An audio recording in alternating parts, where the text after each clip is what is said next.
आप सब स्वागत है बार फिर से आप सभी का आपके अपने YouTube channel knowledge for destination पर। गाइस बात करेंगे कच्चे कर्मचारियों से जुड़ी आज की फटाफट खबरों को लेकर। तो आइए जल्दी से जान लेते हैं आज की खबरें कि कौन सी खबर कहाँ से आई है। सबसे पहली खबर देख लीजिए जो कि शीर्षा भास्कर से है कि ग्रामीण सफाई कर्मचारी संघ की बैठक में वेतन बढ़ोतरी लागू करने उठाई मांग। बैठक में मुख्यमंत्री नायब सिंह सैनी को मांग पत्र भेजने का लिया गया फैसला। गाइस गांव बिज्जूवाला में ग्रामीण सफाई कर्मचारी संघ की बैठक हुई है और बैठक में विभिन्न गांव से आए सफाई कर्मचारियों ने भाग लिया है। और वहीं पर 26 नवंबर 2024 को महर्षि वाल्मीकि जयंती पर मुख्यमंत्री नायब सिंह सैनी ने जो कच्चे सफाई कर्मचारियों का वेतन 26,000 रुपये प्रति माह करने की घोषणा की थी, लेकिन उसको लेकर अभी तक नोटिफिकेशन जारी नहीं हुआ है, जिससे कर्मचारियों में रोष बना हुआ है। तो इसको लेकर इन्होंने वेतन बढ़ोतरी लागू करने की मांग उठाई है। और वहीं पर इनका ये भी कहना है कि ग्रामीण सफाई कर्मचारी 2007 से नियमित अपनी सेवाएं दे रहे हैं, लेकिन अब तक उन्हें स्थायी नहीं किया गया है। तो कर्मचारियों ने सरकार से मांग की है कि जल्द से जल्द नियम बनाकर सफाई कर्मचारियों को पक्का किया जाए, वेतन बढ़ोतरी का नोटिफिकेशन जारी किया जाए, गेहूँ खरीदने के लिए कम से कम 20,000 रुपये दिए जाए और सभी कर्मचारियों को पुरानी पेंशन देने की भी घोषणा है जो वो की जाए। और बैठक में फैसला लिया गया है कि मुख्यमंत्री नायब सिंह सैनी को मांग पत्र भेजा जाएगा। नेक्स्ट अपडेट देख लीजिए जो कि जींद भास्कर से है। जींद भास्कर में भी आप देख सकते हो कि ग्रामीण सफाई कर्मचारियों ने वेतन बढ़ाने की मांग उठाई है। तो ग्रामीण सफाई कर्मचारी संगठन हरियाणा की मीटिंग नेहरू पार्क में जिला प्रधान संजय अठवाल की अध्यक्षता में हुई है। और मीटिंग में गाइस यहाँ पे 8 ब्लॉक के प्रधान मौजूद रहे। और संजय अठवाल ने कहा कि मुख्यमंत्री नायब सिंह सैनी ने 24 नवंबर 2024 को एकलव्य स्टेडियम में जो सफाई कर्मियों का वेतनमान 16,000 से बढ़ाकर 20,000 रुपये करने की घोषणा की थी, लेकिन अब तक यह घोषणा लागू नहीं की है। तो उन्होंने उक्त घोषणा को जल्द से जल्द लागू करवाने के लिए ग्रामीण सफाई कर्मचारी संगठन हरियाणा का प्रतिनिधिमंडल मुख्यमंत्री नायब सिंह सैनी से जल्द ही मिलेगा। नेक्स्ट खबर आपकी कुरुक्षेत्र भास्कर से कि 5 मार्च को कुरुक्षेत्र में कर्मचारी मुख्यमंत्री आवास का घेराव करेंगे। तो यहाँ पे Haryana government PWD mechanical workers union register number 41 camp कार्यालय करनाल की शाखा जन स्वास्थ्य विभाग कुरुक्षेत्र के कर्मचारियों की एक बैठक शुक्रवार को जलघर बिरला मंदिर में प्रदेश अध्यक्ष कुलवंत शर्मा की अध्यक्षता में हुई है। और इन्होंने कहा कि हरियाणा प्रदेश में कार्यरत अधिकारी वर्ग कर्मचारियों को हरियाणा सरकार द्वारा दी हुई सुविधाओं को लागू करने में आनाकानी कर रहे हैं और हम PWD के तीनों विभागों व विकास एवं पंचायत विभाग के प्रमुखों से कई बार कर्मचारियों की मांगों को हल करने के लिए लिखित में और मौखिक रूप से बातचीत कर चुके हैं, परंतु यह अधिकारी कर्मचारियों का शोषण कर रहे हैं। तो ऐसे में अब उन्होंने फैसला लिया है कि 5 मार्च को कर्मचारी CM आवास का घेराव करेंगे। नेक्स्ट खबर चंडीगढ़ से भी देख लीजिए कि 1 अप्रैल से निगम कर्मचारियों के लिए बायोमेट्रिक अटेंडेंस अनिवार्य। निगम कमिश्नर ने AEBAS लागू करने के दिए आदेश। तो गई यहाँ पे निगम कमिश्नर अमित कुमार ने निगम में Aadhaar inbuilt biometric attendance system AEBAS लागू करने के आदेश दिए हैं। और निगम के सभी कर्मचारियों रेगुलर, कॉन्ट्रैक्ट, आउटसोर्स और फील्ड स्टाफ के लिए आधार इनबिल्ट बायोमेट्रिक अटेंडेंस सिस्टम लागू करने के लिए तैयार है।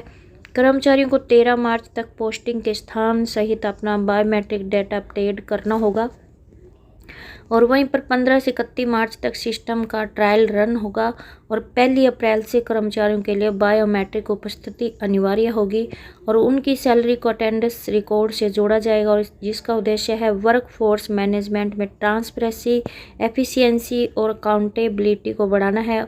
और अब अटेंडेंस फेस बेस पर लगने लगेगी। कोई दूसरा कर्मचारी किसी अन्य के आधार नंबर के आधार पर अटेंडेंस है जो नहीं लगा सकेगा। और ड्यूटी पर नहीं आने वाले और देरी से दफ्तर में आने वाले और समय से पहले ऑफिस से घर जाने वाले कर्मचारियों की सैलरी भी कटने लगेगी। SC कमिश्नर अमित कुमार ने इस पहल को जल्द से जल्द लागू करने के आदेश दिए हैं और सभी SC कर्मचारियों को 7 मार्च तक नेशनल इंफॉर्मेटिव सेंटर की आधार इनबिल्ट बायोमेट्रिक उपस्थिति प्रणाली पर रजिस्ट्रेशन करना होगा। कर्मचारियों को व्यक्तिगत तौर पर अपने स्मार्टफोन पर आधार फेस आईडी मोबाइल एप्लीकेशन के माध्यम से एनआईसी के चेहरे के ऑथेंटिकेशन का उपयोग करके उपस्थिति दर्ज की जाएगी और एससी की आईटी शाखा प्रत्येक विंग, डिवीज़न या शाखा से नामित सिंगल पॉइंट्स ऑफ कॉन्टैक्ट एसपीओसी के लिए ट्रेनिंग सेशन आयोजित करेगी और ट्रेनिंग 3 से 13 मार्च तक चलेगी। ब्रांच अधिकारियों को 2 दिनों के भीतर एसपीओसी का विवरण साझा है जो वो करना होगा। नेक्स्ट खबर इस साइड से भी देख लीजिए कि अनुबंधित शिक्षकों को हटाने के विरोध में जेजेयू कॉन्ट्रैक्ट फैकल्टी का प्रदर्शन। तो गई यहाँ पे इंदिरा गांधी यूनिवर्सिटी मीरपुर के करीब 40 अनुबंधित शिक्षकों को हटाए जाने पर जेजेयू कॉन्ट्रैक्ट टीचर एसोसिएशन ने विश्वविद्यालय हिसार द्वारा गेट नंबर 3 पर गेट मीटिंग का आयोजन किया गया है और उनका कहना है कि एक तरफ तो सरकार यूनिवर्सिटी के अनुबंधित शिक्षकों को जॉब सिक्योरिटी देने की बात कह रही है, वहीं पर दूसरी तरफ नियमित भर्ती कर शिक्षकों को हटाया जा रहा है। तो एसोसिएशन के द्वारा एकजुट होकर इसका कड़ा विरोध जताया गया है और कहा कि हरियाणा सरकार को सभी शिक्षकों की जॉब सिक्योरिटी को लेकर कदम उठाना चाहिए। एक तरफ तो सरकार सबको रोजगार देने की बात कर रही है, लेकिन वहीं पर दूसरी तरफ अनुबंधित शिक्षकों को भी हटाकर उनके भविष्य से खिलवाड़ है जो कर रही है। नेक्स्ट खबर चंडीगढ़ से देख लीजिए कि आंगनबाड़ी सेविकाएं 6 मार्च को करेंगी प्रदर्शन। तो गई यहाँ पे आंगनबाड़ी वर्कर हेल्पर यूनियन की वार्ता वीरवार को पंचकूला स्थित एक पार्क में हुई है, जिसमें बताया गया है कि प्रदेश की आंगनबाड़ियों में कार्यरत सेविकाएं सहायिका 6 मार्च को पंचकूला के ग्राउंड में रोष प्रदर्शन है जो करने जा रही है, क्योंकि इनका कहना है कि यूनियन मुख्यमंत्री से मिलकर अपनी मांगों बारे अवगत करा चुकी है, लेकिन सरकार ने यूनियन की मांगों का हल निकालने की बजाय उन्हें अन्य दूसरे कामों में लगा दिया है। लाभपात्रों को खाना देने के साथ साथ उनके फ़ोटो लेना और EKYC और OTP लेना, ऐसी शर्त को हटाने की मांग की है।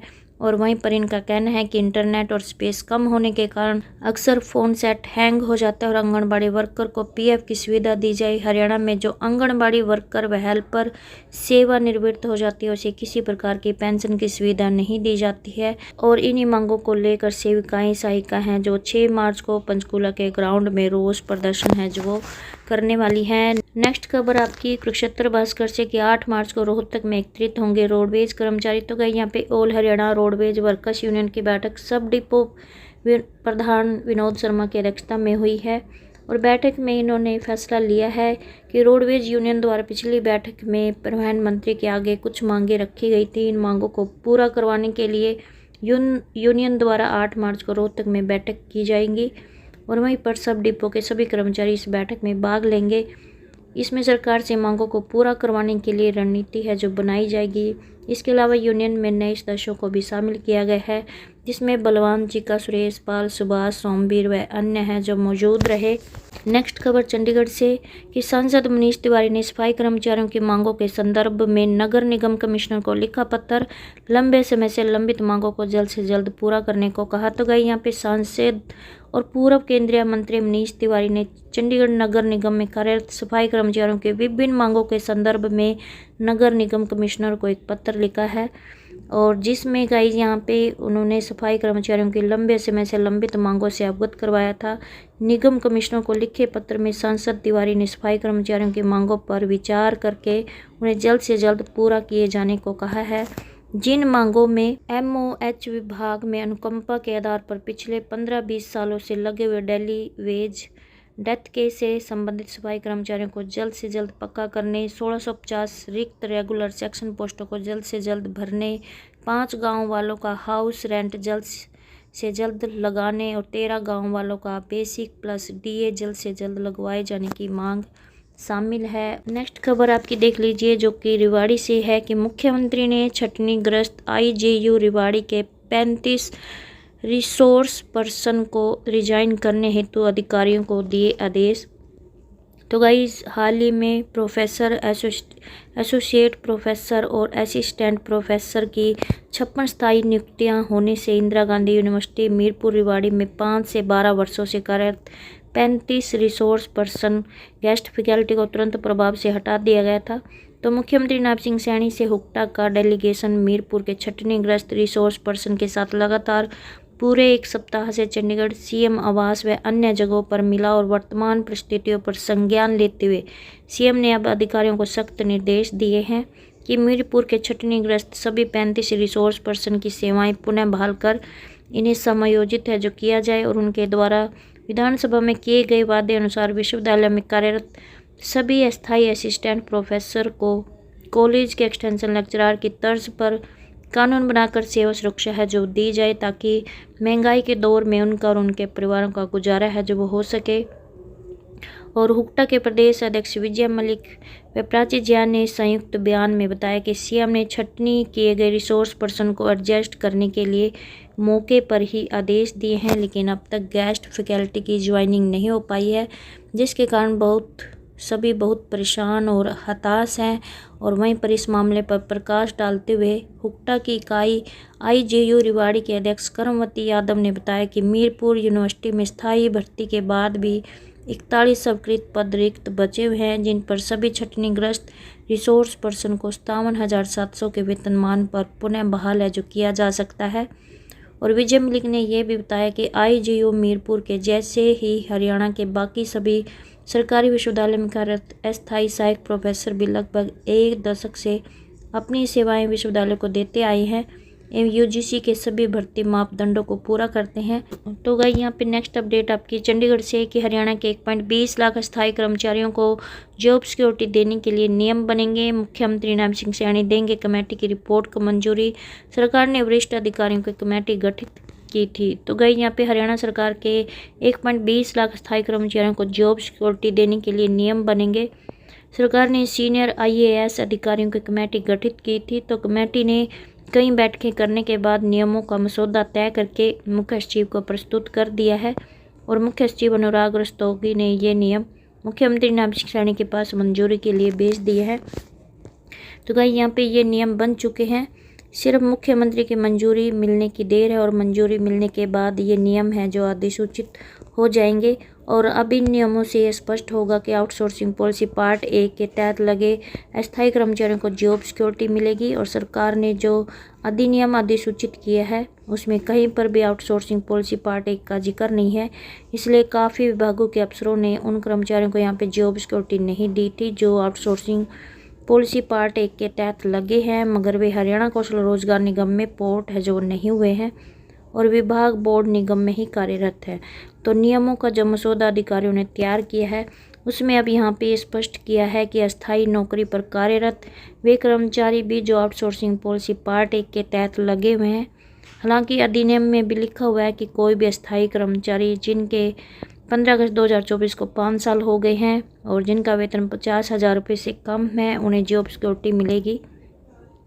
और मुख्यमंत्री नैब सिंह सैनी भी कई बार प्रेस कॉन्फ्रेंस जनसभाओं में कह चुके हैं कि outsourcing policy part 1, policy part 2 और हरियाणा कौशल रोजगार निगम में स्थायी कर्मचारियों को जॉब सिक्योरिटी दे दी है, मगर वास्तविकता ये है कि अभी तक उन कर्मचारियों को जॉब सिक्योरिटी नहीं मिली है जिन्हें हरियाणा कौशल रोजगार निगम में पोर्ट नहीं किया है और उनके 5 साल पूरे हो गए हैं 15 अगस्त 2024 को और उनका वेतन है जो 50,000 रुपये से कम है।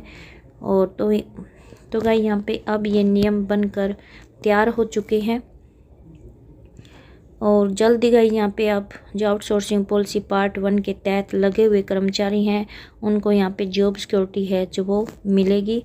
और नियमों में अस्थायी कर्मचारियों को अब कॉन्ट्रेक्चुअल एम्प्लॉय की परिभाषा में इस प्रकार से स्पष्ट किया है कि जो पूर्वकालिक आधार पर अनुबंध पर काम कर रहे हैं और आउटसोर्सिंग नीति पार्ट 1 या पार्ट 2 के तहत या हरियाणा कौशल रोजगार निगम लिमिटेड के माध्यम से या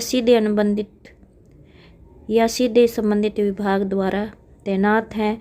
और वहीं पर अगर एक से ज़्यादा विभागों में काम किया है तो उसकी सर्विस की गणना है जो इस प्रकार से होगी, यानी कि अगर किसी कर्मचारी ने किसी विभाग में 3 साल काम किया है और उसे 240 दिन का वेतन मिला है, मगर चौथे साल में उसने ब्रेक ले लिया है जिसके कारण उसके 240 दिन का वेतन है जो उसे नहीं मिला है, मगर उसके बाद फिर 5वें और 6ठे साल में 240 दिन का वेतन मिला है तो उसकी 5 साल की सर्विस गिनी जाएगी और उसे जॉब सिक्योरिटी का पात्र है जो माना जाएगा।